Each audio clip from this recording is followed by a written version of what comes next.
Hello, everyone, and thanks for listening. So, if you have or have not noticed, there is like a little article about five Black women who could possibly run for president. We're asking Oprah to do it. And Oprah, they kept asking questions whether she would run for president or not. And her answer was that she, well, she did come up with an answer. She said, I believe she said,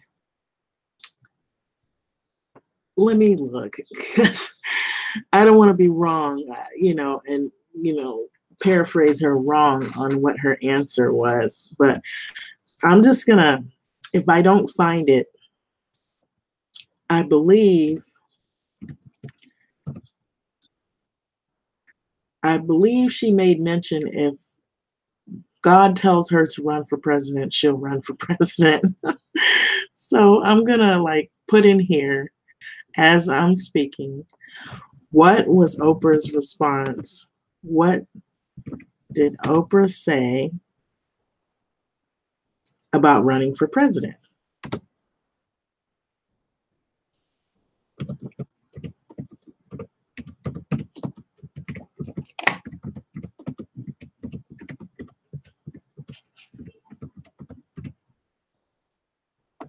And I'm sure the response will come up. Okay, so I'm reading a little smidgen of it. It's in the New York Times, so it was posted January 25th, 2018.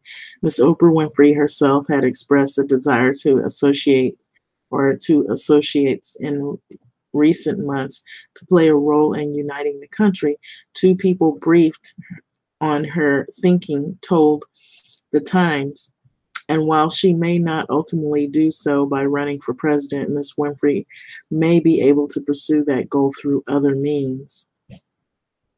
Okay, so will Oprah run for president in 2020? So I know I've seen a lot of people saying Oprah Winfrey 2020, hashtag Oprah Winfrey 2020. So she replied, I am just glad I got through the speech. I thought a lot about it and I wanted this to be a meaningful moment, but when pressed on the potential 2020 run, she reportedly paused and gave a sly smile and said, okay. So really she didn't say that she was going to do it. So, and I think one while they were asking Michelle Obama, was she going to run for president? Because, she was married to a former president. And so she kind of already has a foot in there. She knows a lot about things that were going on. She has made a lot of speeches and she's very well educated and she's a very intellectual Black female. So they asked her one while, and I don't believe that she wanted to run for president either. So there's like a little meme about her. And so I don't know. I thought it was Oprah that was the one that was saying, well, if God tells me to do so, then I'll do so. I thought that's what I heard. So correct me if I'm wrong on that. But anyway, this article was saying there's five potential candidates who happen to be Black women that could possibly run for president. So we may never get Michelle Obama to run for president, but we can think of a few Black women who are in mind to be good in the Oval Office. Our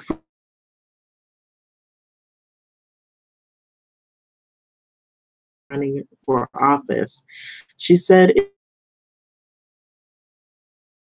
and right after the President Barack Obama left the office. So even Barack has told us that Michelle is not running for president. During a recent Q&A in Boston, Michelle reiterated that she will not run, but she's encouraged other women to shoot their shot. So Michelle specifically encouraging younger women to begin their political careers, but we can't wait to see a Black woman for president. As much as we would love or all love Michelle Obama or the Obamas to return to the White House, it's not going to happen. So lucky for us, there are a lot of other potential candidates, Black women that are in mind that might be great for the next president. And check out the list that they have of the 5 candidates we'd love to see running for office. Okay, so this is not my pick. This is their potential picks. And, you know, whether you're for or against these women, that's your own opinion, your own right. I'm not saying, oh, this is, you know, I agree with every woman on here, but this is the picks that they have. U.S. Representative Maxine Waters looks on before speaking to reports regarding the Russia investigation on Capitol Hill in Washington, January 9, 2018. So she's a potential one. With 41 years of public service for the state of California on her illustrious resume, it might be time for Maxine to ascend to a higher office in land. Having been the first to the California State Assembly in 1976, she's long been a presence on the national stage. As a representative for California's 43rd District, her influence began to spread outside of the political sphere. Since 2016 presidential election, Representative Maxine Waters knows a value of her minutes and will snatch them back from anyone who dares to waste them. That may also help her get more done in the office. Another candidate is Senator Minority Whip Durbin, House. Oh, okay. These look like different names of people. Okay, so I'm just going to go over these names. This is not actually the name of this woman in this picture is Kamala Harris. Okay, but I guess these names are affiliated with her in some special way. So Senator Minority Whip Dick Durbin, House Minority Leader Nancy Pelosi, and Senator Dianne Feinstein, Representative Joe Crowley, and Senator Kristen Gillibrand, and Representative Judy Chu, and Senator Kamala Harris are joined by university presidents and chancellor to call for a passage of the DREAM Act at the U.S. Capitol October 25th, 2017 in Washington, D.C. University of California, Davis Chancellor Gary May, State University of New York Chancellor Christina Johnson, University at Buffalo's President Satish Tripathi, and University at Albany President Javidan Rodriguez. So this is Kamala Harris. So I guess this is just telling you where the people are in the picture at the time they took the photo. That's basically what it is. So this is Kamala Harris. Her resume speaks for itself. She served as San Francisco's district attorney and the attorney general of California before becoming the U.S. Senator for California. During her time as San Francisco's district attorney, she increased the conviction rate for felonies, and she created a special hate crime unit. So she's got the drive to continue climbing the political ladder, and social justice is an important issue in her career. With a bachelor's degree from Howard University and a Juris Doctor's from UC Hastings, Kamala Harris might be the closest thing we ever get to Michelle Obama herself running for office.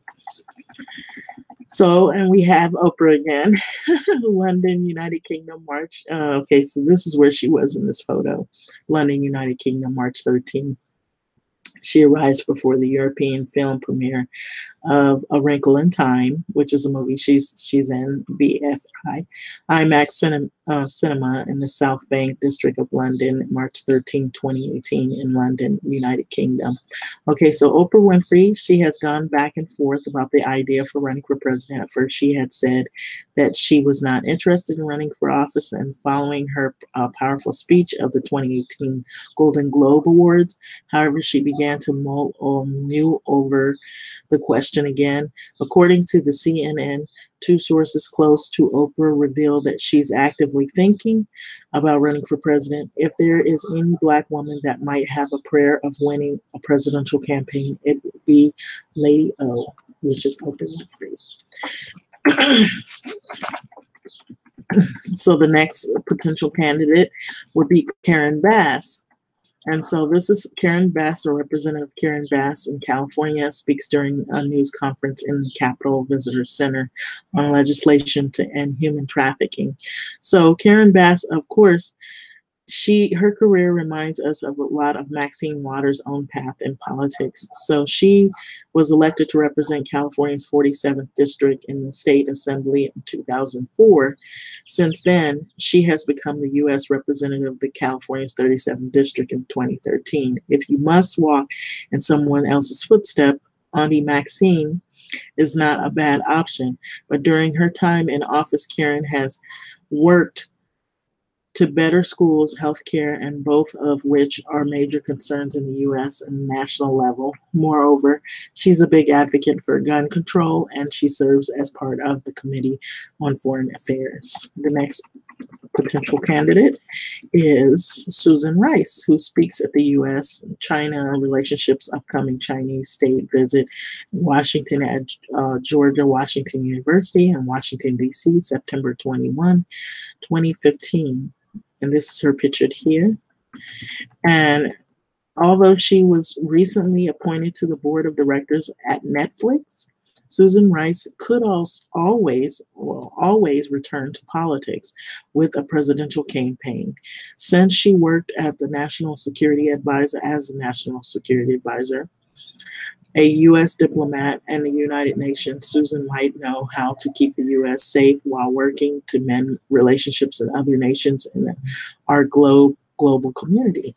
She had once been considered to take Hillary Clinton's old post as the Secretary of State under Barack Obama, but she backed out after an attack on the U.S. consulate in Benghazi. So still, she rebounded after the political setback during her time as a U.S. National Security Advisor. Keeping this in mind, Susan may be just the woman to lead the U.S. after political crisis.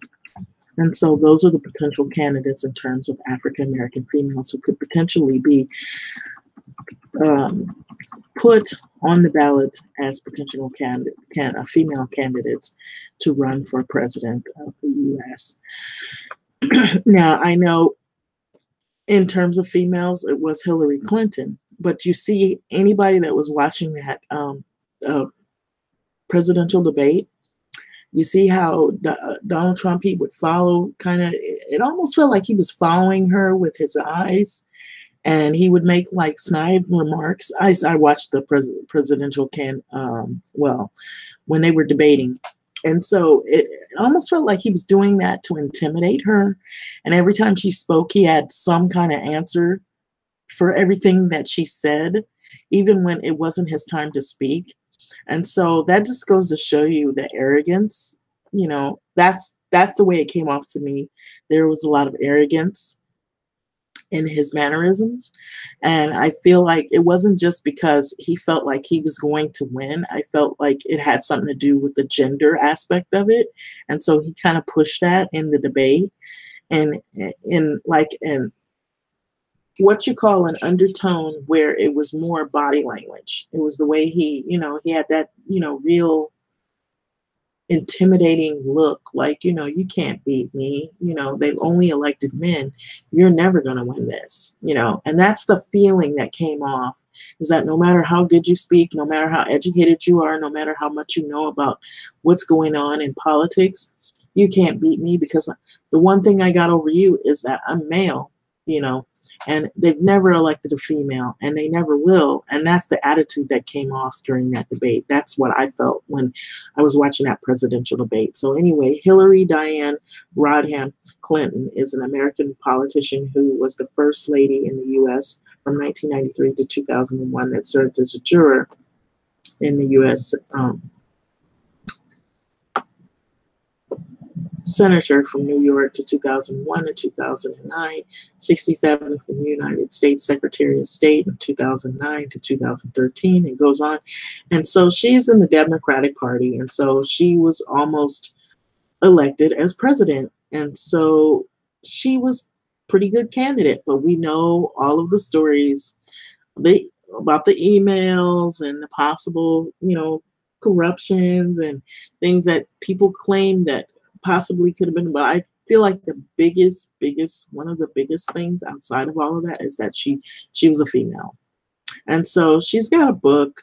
She's got several books out, but I feel like the biggest thing is that people feel like being the president is a male dominated position, and it's a male's duty to take on the free world, and that women's ideals are not valid and not important, and that the world will be a complete disaster if a woman is in charge, a leader of the free world, and that is the end of the existence of society as we speak. And that is the way some people's thinking is that if a woman is appointed the highest seat in the land, that there goes the neighborhood. And so I feel that that's not entirely true. It does set a new standard, but the thing is that you're still going to have the criticisms, the negative criticisms. I feel like no matter who's in office, male, female, especially if they do decide to choose a female, she's going to face, just like the males do, a lot of probably a lot of threats, a lot of sexism, a lot of it. I think a lot of sexism, a lot of men will probably use that to berate and belittle the person that is in that seat. So whoever she is, he has to be a real strong woman with thick skin. She has to not only be intellectually and politically and someone who knows her stuff, but she has to also know that what comes with that duty of being in that high seat is going to be a lot of criticism, and a lot of it is not going to be positive. And it's not because of just her ideas, it's because of gender and who she is as a woman. And so some people feel threatened when they see women take high positions, such as the president of United States. It would really change things a lot, because all of the presidents in the beginning, all of them were only Caucasian. And so then when we had Obama, so now even with that, Obama's faced a lot of criticism. Even if he has made mistakes, a lot of the criticisms, I believe, a lot of them have been hurled at him simply because he happened to be not Caucasian, he's Black. And so if it is a female, I believe that's going to be the biggest reason, because it's a female. And then if she's a Black female, it is really going to be on. The criticism will be hard. It'll be harsh. And there'll be a lot of probably even more threats, more talks about, and debates about should a woman be running the country, what type of woman, and then they'll probably dig up everything about that individual, whoever it is or whomever it is. They'll dig up everything they can find on an individual that'll be negative. And there'll be people that'll stereotype based on the person's gender, the person's race. And so this is without regard to the intellect of the individual and what they bring to the table that could be better for, potentially a lot of people, or what good they can do in the White House. So I just feel like, if it is so to happen at some point, that's great, because it will change things. It will break, it will break a record like history. It'll go down in history that we finally have a female president, whoever she is. And if she happens to be a white woman or a Black woman, it doesn't matter. I think the biggest thing that they will take a shot at is the fact that she's a female, that it's a female that's in charge. So there'll probably be a lot of true colors that we'll see come out in a lot of men that you wouldn't believe. Men you thought who were very supportive of women, are very respectful. They probably will talk about that female in a real negative way, because they don't feel comfortable having a woman in such high seat. being able to dictate and being able to make laws and make changes. And if she makes any decisions that they're not happy with, then they'll just pretty much hone in on those issues, and it won't be about, oh, why did she make this decision, what were the reasons and motives behind it. It'll be more towards taking shots at her, being a female, or maybe she was having a bad day or a bad hair day. I could see it coming, before it even happens. And so these are the things that shows a lot in American, just alone in American society. I'm sure it's not just here in America, it's in other places where, people look at women as the weaker vessel, or they're weak and they're not able to be in positions or leadership role positions. And that's the reason why they don't teach girls math like they do boys. They drive a lot of the math skills into the boys rather than the girls. And the girls, it's reading, and it's like, it used to be like a lot of things geared towards motherhood and homemaking skills and things like that, or female dominated positions, but never, president, a woman as a president. It was always the males, in those male leadership roles that they look at as quote unquote a man's job. So I feel like that whomever female, if she is elected, get ready. And so I think it's pretty cool though that they do have this as a potential, list, just to have women on the ballot, and then, Hillary did she kind of opened a door for women to be able to have that opportunity, to know that that window of opportunity is there. You just have to find the right person who will be able to fill that seat. So with that being said, I don't know if this video ran long, but I thought it was pretty interesting. Now, in terms of what type of females they are and what their beliefs and their views are, whether you like whomever is in the list or not, I didn't really go into detail about them, because I know there's some people already some people are not very crazy about some of the ideas, some of the political positions that they have, just in some of the jobs that they've had.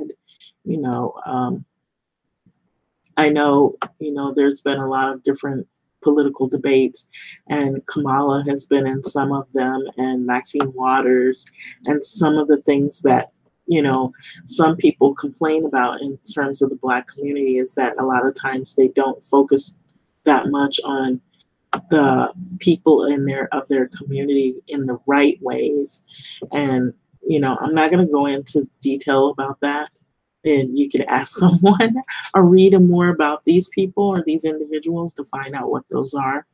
But I just was basically going on about the idea of the potential that these particular women are noted as the potential candidates that could run for 2020. But with that being said, like, comment, subscribe, and thanks for listening.